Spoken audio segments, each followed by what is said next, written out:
Magandang gabi po sa ating lahat. Narito ang latest weather update ngayong gabi ng Sabado, March 9, 2024 hanggang bukas March 10, 2024 at sa mga susunod pang mga araw.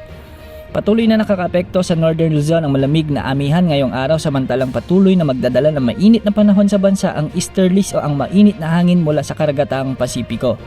Para sa taya ng ating panahon ngayong gabi sa Luzon, walang inaasang mga pag-ulan ngayon sa maraming lugar maliban na lamang sa eastern section ng Luzon, particular sa Cagayan Valley, Isabela, Aurora, Quezon, Polillo Islands at ilang bahagi ng Bicol region na posibleng makaranas ng mga mahinang pag-ulan dulot ng umiiral na amihan at easterlies.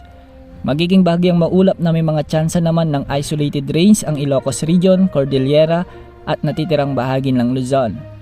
Sa Metro Manila ay mababa naman ang tsansa ng pag-ulan ngayong gabi maliban sa mga dagliang pag-ulan dulot ng mga localized thunderstorms. Sa Visayas may mga pag-ulan ngayong gabi sa Eastern Leyte, Leyte at Dinagat Islands. Mag-ingat sa banta ng posibleng pagbaha o pagguho ng lupa dahil sa minsay mga malalakas na buhos ng ulan dulot pa rin ng mga localized thunderstorms o ng easterlies. Ang nalalabing bahagi ng Visayas kasama ng Palawan at Calayan Islands at ang Occidental Mindoro ay mababa naman ang pag-ulan ngayong gabi. Sa Mindanao, posible ang mga maranasang pag-ulan ngayong gabi sa bahagi ng Dapitan at ilang bahagi ng Northern Mindanao pati na rin sa Eastern Mindanao. Sa natitirang bahagi ng rehiyon naman ay asahan ang maulap na kalangitan na may mga kalat-kalat na pag-ulan at pagkidlat-pagkulog dulot ng easterlies. Posible ang flash flood at landslides dahil sa minsan ay mga katamtaman hanggang sa malalakas na pag-ulan sa mga nasabing lugar. Sa ngayon ay malinis ang kalangitan sa paligid ng ating area of responsibility at wala naman tayong namomonitor na anumang LPA o bagyo na maaaring makaapekto sa bansa sa susunod na 3 hanggang 5 araw.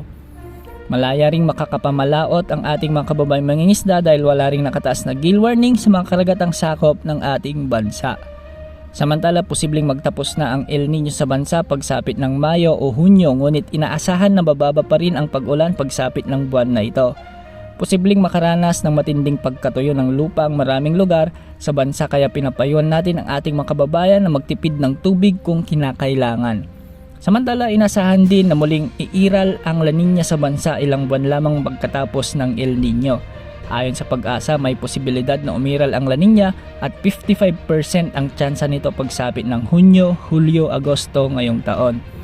At dahil dito, ang Pag-asa ENSO Alert and Warning System ay itinaas na sa La Nina Watch. Yan ang latest update sa lagay ng ating panahon. Ito pong weather update ng bayan.